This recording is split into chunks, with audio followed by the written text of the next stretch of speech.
Welcome, everyone, to a Friday episode of the Call Sheet Podcast here at the Fans First Sports Network. I'm your host, Kevin Smith. It is Friday. That means hot route conversation with Pez and me. A lot of great stuff to get into. Welcome back, Pez. Good to be here, Coach. Good time of year. We're down to the final 3 NFL games. You're catching me watching a little West Coast swing PGA. You know, my dream job, Coach. I think it's everyone's dream job to be a professional golfer. I don't think there's a better life. I really don't. I mean, these guys only play when it's nice out. They're in La Quinta. They're playing on a course with mountains in the background. These guys. Is there any better life, Coach, than professional golfer? I don't know. You know, obviously, neither one of us is a good enough golfer to be on the PGA Tour. We're not a good enough golfer to win a club championship at a rinky-dink, golf course anywhere in America. But here's the thing I always think about.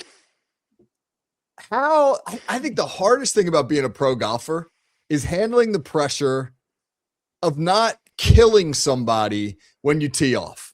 Because in the big tournaments, they line up about 40 yards down the tee box, maybe with 10 yards on each side of you. You and I have both hit many tee shots playing together that probably would have killed somebody if there were people lined up like that as we were playing. We refer to this fellow as the former fifth string punter from James Madison. I think you know who I'm talking about. Our best golfer friend. This kid's a scratch golfer. We were playing one time in a local course here, and some other dudes about 80 yards up came around the bend. We're at the tee box. We're hitting at them, and they're waving me on, and he's laughing. He goes, "I don't know about this." I go, "I'm not going to hit him." They waved me to hit forward. Luckily, I didn't notice they'd put up their screen. A phaser, Coach. Would have killed somebody. Smashes off the windshield. Fairway. It counted as a fairway. That's a fairway drive right there. So, for these guys, though, that's not the pressure. The difference between us and one of these guys, maybe 25 shots, right? So if it's 25 shots between us, between each other, we're talking maybe 1 or 2 shots a day between being Scotty Scheffler and a guy not on the tour. A guy 8 shots behind him might be off the tour. This guy's one of the greatest golfers ever. I'm just watching him tee off. I don't know. Oh, he just hit a guy. Oh, my God. Just hit a guy off the tee. Perfect. Unbelievable. Now, you know what they do here? Traditionally, when you get hit, they sign a glove and give it to you. What the hell is that? Give me $500, right, at this point. But Scotty Scheffler kind of changed my game a little bit. As you know, I struggled off the tee for many years. I'm watching this dude. They talk about him being an athlete in other sports. His feet they're close together, and he famously moves the feet. I said to myself, what the hell am I doing listening to all these golf nerds? I got to have my feet shoulder length apart. I can't move them. I start moving the feet around. I'm driving the ball like Happy Gilmore now. So a great game, a fun game that me and you like to play together, and a great game to watch. My wife loves it. I tell her I'm going to watch this golf tour, and she goes, that's 3 hours apiece. So nothing better than West Coast swing. You can watch it at night. Olympics coming. We got the NFL, Coach. We got the Super Bowl. Great time of year. Great time of year. Going into peak ski season, February, March, April. That's the best. So we're happy, Coach. We hope you are too. I am, and I'm a little sad that we're coming to the end of the football season. But there's going to be more. Football never sleeps. I'm going back to the combine this year. Just got the word on that, so that's exciting. And we'll have plenty of it for everybody here at the Hot Route. I wanted to start real quick. You mentioned peak ski season. We are about to get hit. It is Friday. We are about to get hit here on the East Coast, and really not just the East Coast, throughout much of America. Really from the Rockies through the Midwest all the way to the East Coast with a big snowstorm, anywhere between 6 and 12, maybe even 15 inches coming to our area, a little bit north of here. They're going to get even more than that. Wanted to ask you this, Pez, to jump in to begin. What's the worst weather conditions you've ever found yourself in? In a car or not in a car? Just in general. My wife and I, we have skied in blizzards and conditions in Tahoe and Canada where where it was over my waist, Coach, where you're skiing virtually through a carpet of snow, and my wife, about a foot shorter than me, about 5-footer Italian girl. I've looked over at her, and I felt like she was disappearing. And for us, that's not bad weather. That is fantastic weather. I've driven the worst weather condition I've ever driven through, and I've kind of shied away from going to this place, though I love their mountains and I love their culture and the people. Colorado, if you fly into Denver, is the scariest ride in America to get to Vail, Beaver Creek. You go over the highest elevation, I believe, tunnel in America. It's about 10,000 feet. People die on this road. I saw a mountain ram on this road, and I've done it a couple of times. I have a little bit of anxiety about it. Having said that, going up for the holidays, this Vermont, we're in Vermont. We're in Killington, Vermont. It's our second home. So going up there, we hit a snow squall that I literally had 10 foot of vision in my car. And in the mountain world, you push through it, Coach. Why do you do it? Because it's there, and we push through it. And we look forward to these conditions. This weekend, it's going to be -4 as a high in Killington, Vermont. And I heard Joe Rogan talking with Bradley Cooper in an interview. I got to listen to all kinds of stuff as I'm doing 4, 5, 6-hour drives a lot. But he said the greatest thing is to do things that challenges yourself. You get a better satisfaction out of that. I heard him say that. I said, damn it, he just nailed me. To go out in -4 as a high, -20, -50 wind chill, to me is a great day, Coach. I look forward to that. Nothing makes me feel more alive. Challenges yourself, pushes you to your limits, and I don't get that from golf, but I do get that from adventure sports. And I hope this weekend, which I talked about Jeff Hartman on my podcast, beginning of the week they're predicting 24 inches in the Atlantic City area. Now we're down to about 1.5, so probably 10 to 12 inches. I can't wait. I bring it on, Coach. I hope it buries the house, but like they get in Tahoe. I'm very jealous of those people. When I think about my own answer to that question, it brings back to mind way back in 1996. Traveled out with about 5 buddies of mine out to Pittsburgh for a Steelers playoff game. They played the Bills on a Saturday, and then the blizzard of '96, which dumped about 30 some inches of snow on almost the entire East Coast. It started to snow. That Steelers game was at noon on a Saturday. It started to snow Saturday night. We stayed in Pittsburgh on that Saturday night, partied it up. Steelers big win. We're at the Hilton. Steelers players were in the Hilton. Remember Justin Strelzik, big Steelers offensive lineman, rest in peace, doing shots at the bar with Justin Strelzik. We go up to our hotel room probably 2:00 in the morning, and now the snow's falling pretty hard. We wake up and there's already about 10 inches on the ground, and we were like, let's get out of here. We get in our cars. 6-hour drive from Pittsburgh back to where we lived in New Jersey. We got halfway through the state of Pennsylvania, around Harrisburg, the state capital. State of emergency. They order all cars off the road. We're like, nah, we're going to keep going. We got to Valley Forge. We made it to Valley Forge, about a half an hour outside of Philadelphia, and the National Guard ushered us off the highway. They stopped our car and ushered us off the highway and literally took us to a hotel. And we had to stay in this hotel that night, 6 of us in one room. I remember in the morning we woke up, 30 inches of snow on the ground.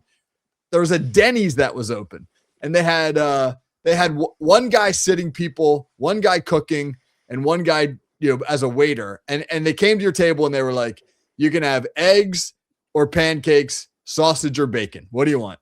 And we were loaded up. And then took us about 3.5 hours to make it home from Valley Forge through 30 some inches of snow. But I'll never forget that. Like you said, man, you get these are adventures, and you'll never forget where you were when you had them.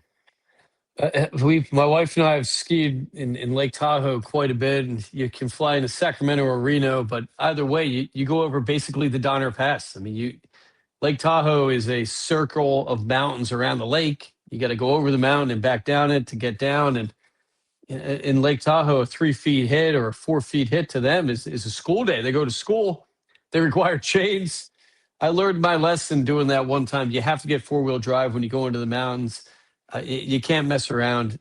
Snow with 4-wheel drive is an incredible difference. Chains if you have them. But the scariest weather, I think, and both of us are forgetting about it right now, I've carried my son through a flooded house, Coach. I mean, we flood hurricanes, nor'easters in these islands, and to me, the scariest weather's got to be hurricane and flooding. That is a deadly situation.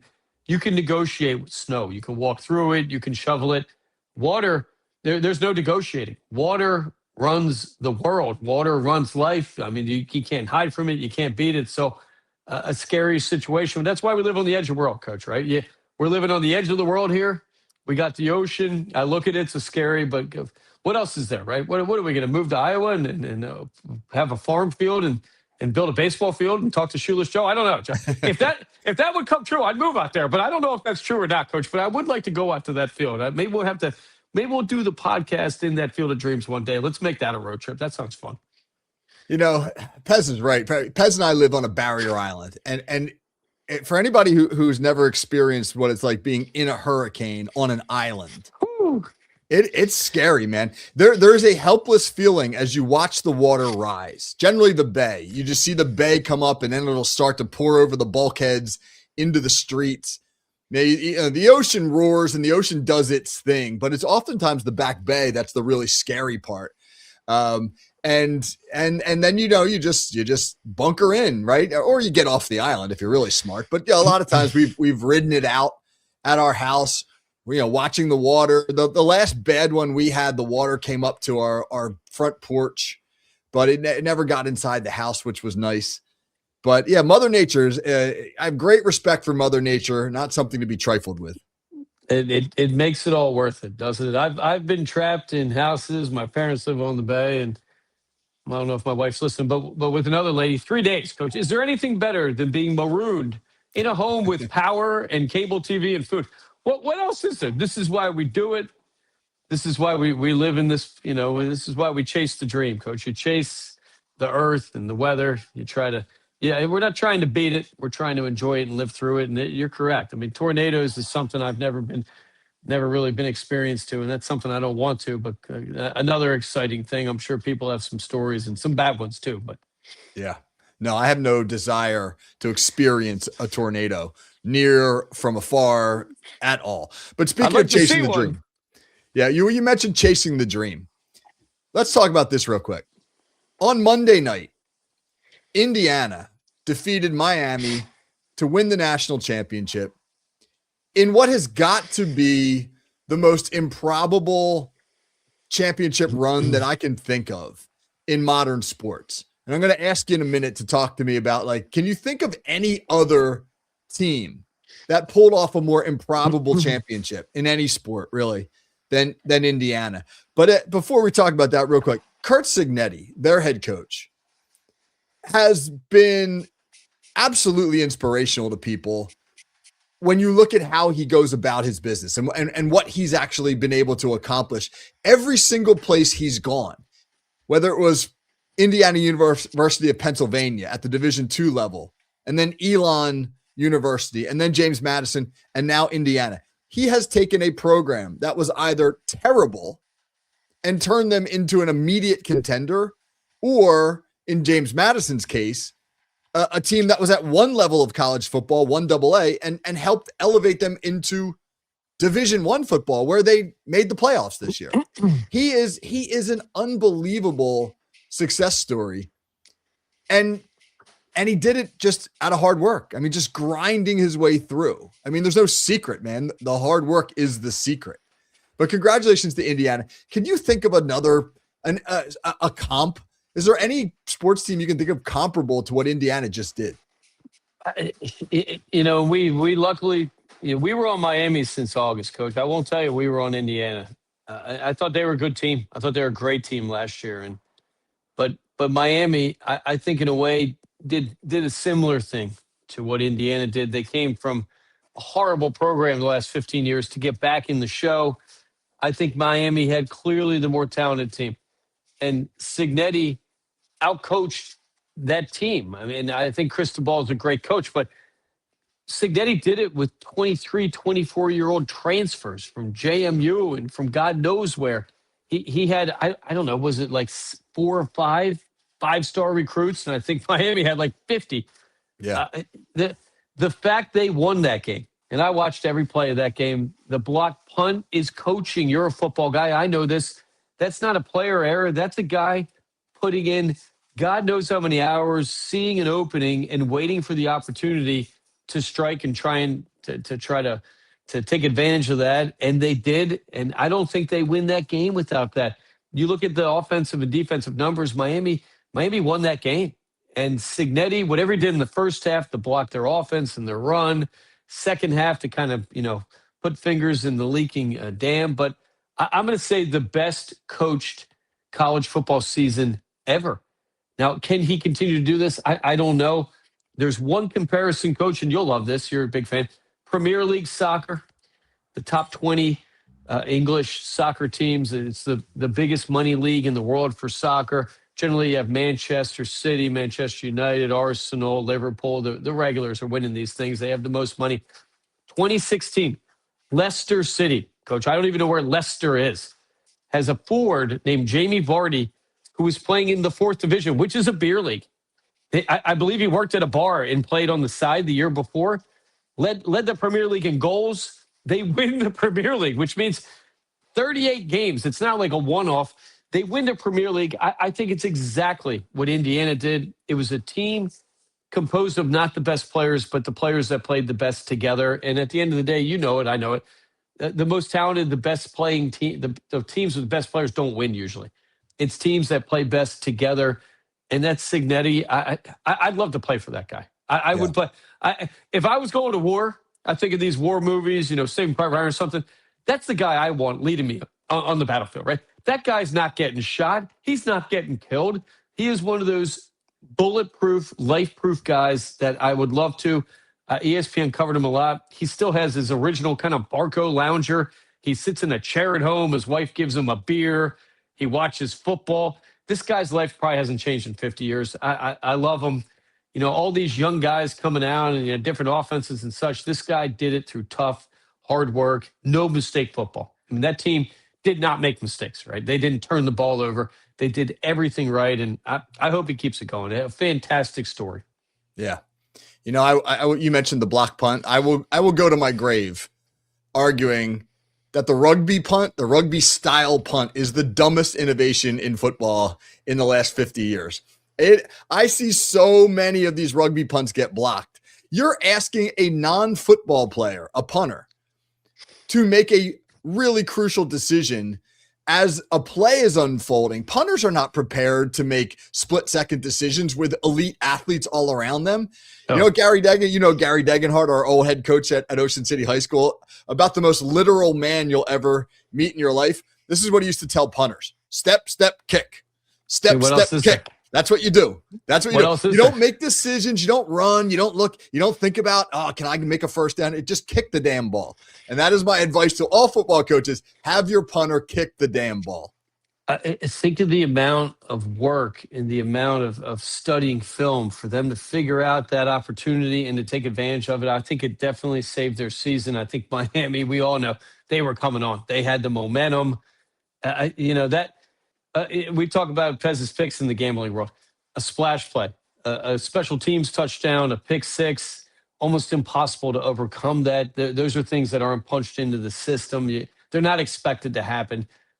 One of the greatest college plays ever. And I think back to Penn State, Indiana winning that game on that final catch. I still don't know how that dude got his toes down. Yep. 2 plays, one that season, and he did it with these guys. I don't even know if he has an NFL player on that roster, right? Mendoza, serviceable quarterback, didn't look great in that championship. They beat the hell out of him, but he held it together. He didn't turn it over. And, you can't get creative, right? Like you said, punting the ball, just get rid of it. You're not winning the game no matter how you punt it. There's no Randall Cunningham punting 90 yards like I watched when I was in high school against the Giants, I think, 40 years ago here. So, God bless him. Signetti, that dude, I could watch him all day. Kind of has the swagger that, some of the greatest coaches, Saban had for a time, Jimmy Johnson had for a time. I don't know if you can have that forever as a coach like that. I think you can have that energy, kind of like what we saw with Mike Tomlin. I think eventually, like a player, you're going to lose your edge a little bit and you're going to lose your kind of grasp on it. I hope this guy's around a long time. Yeah. Really enjoyed watching that Indiana team. All right. You mentioned Pez's picks. We 2 weekends left. That's it. You had a winner. You had Miami and the points in the national championship game. Check another box. I think what were you, like 65% this year in college football? Over 65%. It's one of the better college seasons we had in a long time. Things reversed this year. Generally, college football, bad investment. It's unpredictable. The NFL turned into that this year.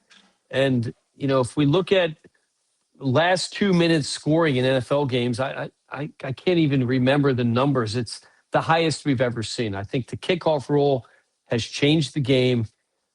Maybe for entertainment, the better. You're having more scoring. You're having more end of game scoring. But in the gambling world, this sucks, Coach. This sucks. We're a game below 500. It's our worst NFL season in the last decade. We're going to own it. We're going to end up on top. I know it. I feel it. I think we're dialed in this week. But I don't like the change. Starting the ball on the 20 compared to the 35 or 40 is shockingly different. I mean, you look at the data, your chances of scoring from the 20 compared to the 35 are a lot. I mean, we're talking 30%, 25%, depending on the team, where, you get 3 first downs, you're in scoring range already from the 35. On the 20, you're at midfield. So I think defenses are going to have to adjust. And when a quarterback gets the ball to the 35 in the 2-minute drill, a lot easier to move that ball down to get a field goal or score than from the 20. So I'm not making excuses, but betting totals this year has been a nightmare. We've stayed away from it. And that Buffalo Bills play, Coach, it's still bothering me. That's a catch. That's a catch.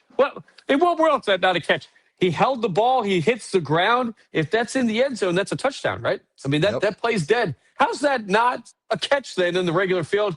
I don't know what's going on here, Coach. I'm going to get angry. The FFSN legal team, they're already down there, wherever the hell the offices are, Canton, NFL. We're fighting. We want our money back on that one, Coach. I think we deserve it. Yeah, agreed. That was an atrocious call. But, Pez's stuff is all over at pezpicks.com. And I know, I don't want to ask you to give any of the goods away, but give us, as we look ahead to these championship games this weekend, give us one thing to look forward to, one thing you really like. I mean, 2 puzzling games. Backup quarterback situation with this Stidham guy playing. The guy, I don't know if you've looked at his numbers this year. He's got impressive numbers. 1 throw for -1 yards. I mean, that's something to build on. Last year, I think he had 4 throws for 5 yards. So clearly, guy hasn't had a lot of action. Having said that, he would not be the backup for the Denver Broncos if he couldn't sling that ball. I mean, we know this. There's 50 quarterbacks between, what do we have? There's 64 quarterbacks between starter and backup in the world. So they're not keeping a guy on that they can't perform. So when I look at that game, I'm not a huge Bo Nix fan. I think he's serviceable. I think he can make plays occasionally. He had a great game last week. Having said that, I don't think Nix and Stidham, there's too much of a drop-off of what they're going to do. Unless Stidham throws the ball 3-4 times, dumps it over, turns it over. I think Denver could be in that game. When we look at New England, though, that defense has been so dominant, and that I think the line indicates that the line has moved from 5.5 to 4.5. I think that benefits New England money. And when we look at the other game, the Rams, 5 of the last 6 weeks have been on the road. I mean, we're looking at now multiple weeks on the road in really tough conditions. Chicago, that game last week, I think they ran 81 or 84 offensive and 84 defensive plays. That's a lot of plays. Old roster. Adams is old. Stafford, very old guy. At some point, you'd think that would catch up to them. Having said that, a big part of our system is quarterback. I'm going to take Stafford over Darnold every day of the week. But I don't know in this game if that's going to be the decision. If Darnold cannot turn the ball over, I think it's going to be tough for the Rams to move the ball on that defense. Seattle, I've been to that town. It's depressing, Coach. There's nothing fun about Seattle. I mean, they got good seafood, but it's depressing. It's cloudy. It's cold. It's going to be damp. And, we've got 2 winners posted on the Pez Picks website. I think we've dialed it in. We've got 4 good teams, but I don't know. To me, this is going to be the worst Super Bowl in 10 years. I maybe longer. I feel bad for the NFL this year. I don't think things have worked out in their favor. We had a lot of injuries to quarterbacks and kind of a rearrangement kind of year for the NFL. But the Super Bowl will be great. I mean, there's no better holiday than Super Bowl Sunday. We'll have a ton of prop plays. I can't wait. And, hopefully it snows, Coach. Nothing better than being stowed in with live NFL football playoff action. There's nothing better. Agreed. I know. I love that. I love bunkering in, cooking a bunch of food, getting your drinks, turning on the fireplace, watching NFL football. That's a beautiful thing. I'll say this real quick about the championship games. I don't like for the Rams the fact that Nate Scheelhaase, their passing game coordinator on offense, and Chris Shula, their defensive coordinator, are both doing a ton of interviews with other teams for these vacancies, these head coaching vacancies. I know they can do two things at once, but it's very difficult in the NFL to not have a singular focus. I mean, the moment you take your eyes off of the game at hand and devote your attention to something else, you're giving your opponent the advantage. Absolutely. Because these are obsessed individuals. These are guys, like I've said this before. When I was dating Bill Parcells' daughter, Jill, she used to talk all the time about it would be March. The season would be over. He would be leaving the house at 4:30 a.m. to go to the stadium to turn on film of prospects that they were looking at in the draft. These are people obsessed with what they do. And I think it's hard. I think Shula and Scheelhaase, they'll never admit it that this is getting in the way. But I do question whether or not you can be devoted to more than one thing in these ultimate moments. So I think Seattle's got an advantage. I like them there. Well, I think it's something for the league to look at. Is it fair for teams to have a crappy season and begin to kind of manipulate another team's season who are still playing and taking time to interview coaches? Maybe there should be a rule. No coaching interviews or changes can happen till after the Super Bowl, right? I mean, let's be fair to the fans who invest a lot of time. You know, and I know these NFL guys, 20-hour days, right? Like you said, with Parcells and Andy Reid, legendary. The guy lives in there. Signetti, same thing. They said he'd have one beer and go, who we play next? So, I agree with you. I don't think the players care too much. It's a professional league, but it's definitely taking focus and time away. And that's something to work into the equation when you're investing money. I would agree with that. But I think looking at both games, Denver at home has staggeringly good numbers this time of year. And the Rams are the Rams. I think the Rams have the best offense. I don't think there's any question. Stafford, I mean, the guy's, was 41 touchdowns this year. He's got Hall of Fame numbers for a quarterback. The receivers, maybe the two best receivers. Puka probably the best in the league. Adams probably the best touchdown catching guy in the league. So two tough games. And, we had a lot of parity this year. Maybe this is what they want, but for gambling, that sucks, Coach. We want blowouts, right? We want teams that are blowouts. We want good defensive teams are better to bet on than offensive teams. Defense, something you can lean on more, and that's kind of one of the rules we live by as well. Well, it's going to be a great weekend of football, and stay safe, man. Bunker in. The weather's coming, so let's enjoy it while we can. Well, we're not getting many good movies anymore, Coach. I like these guys. This Ben Affleck, Matt Damon. They got this new movie on Netflix, The Riff. I think they were drunk during it, Coach. At some point, we got to start getting good movies too. Maybe that's something we'll talk about when this NFL is over. I miss the genre of film. We need to get back to good writing and acting. These dudes showed up for 3 days and man danced and mailed in a movie. Let's get back to good writing. What happened to Shawshank Redemption, Coach? Maybe you need to be writing some of these movies. Come on, let's get back on in the typewriter there. Let's get going. All right, man. I'll work on that. That'd be a little off-season project to me. Bang out a screenplay in my spare time. So I'll fund some of that. I'll get some money behind that. Let's go. Love it. All right, Pez. As always, man. Great conversation. Appreciate your time. Later. Yes, sir. All right, man. Everybody have a great weekend. If you are in the way of the weather, stay safe. And let's have some great football on Sunday so we can talk about it next week. Until then, Coach Kevin Smith with you for Pez from Pez's Picks. Have a great weekend, everybody.